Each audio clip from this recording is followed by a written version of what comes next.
Kim Chiu at Paolo Avellino spotted na namang nagja-jogging. Hindi napigilan ng mga humahanga kina Kim Chiu at Paolo Avellino ang mamangha dahil sa bagong interaction ng dalawa. Bukod kasi sa kanilang mga trabaho ay mayroon ding pagmamahal ang dalawang artista na mapanatili ang kanikang healthy body. Kaya naman nang maibahagi ulit ni Kim Chiu ang kanilang mga hidden workout ay agad itong nag-trending sa social media. Hindi maiwasan ni Kim Chiu na mamangha sa angking suporta na ipinapadama ni Paolo Avellino sa kanya.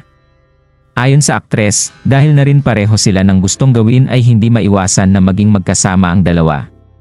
Sa mga video nga ay makikita nating abot tenga ang ngiti ni Paolo Avellino at ito pa ang nagyaya na tumakbo silang dalawa.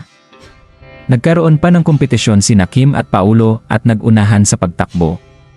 Masaya lang isipin na ang dating nonchalant na lalaki ay mayroon ng malaking pagkakaiba ngayon.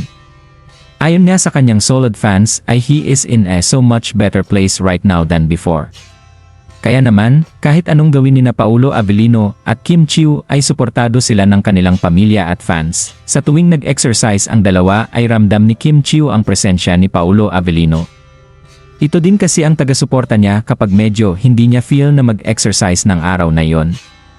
Talaga namang hand in hand ang pagmamahal na ibinibigay ni Paolo sa kanya at ganoon din si Kim Chiu. Samantala, bukas loob namang tinanggap ni Paolo Avellino ang pagkakaiba at pagkakapareho nila ni Kim Chiu. Sa kanya na mismo nang galing na what you see is what you get ika nga.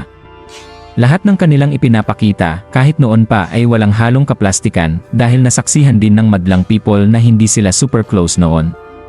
Anong masasabi niyo sa balitang ito? Comment down below.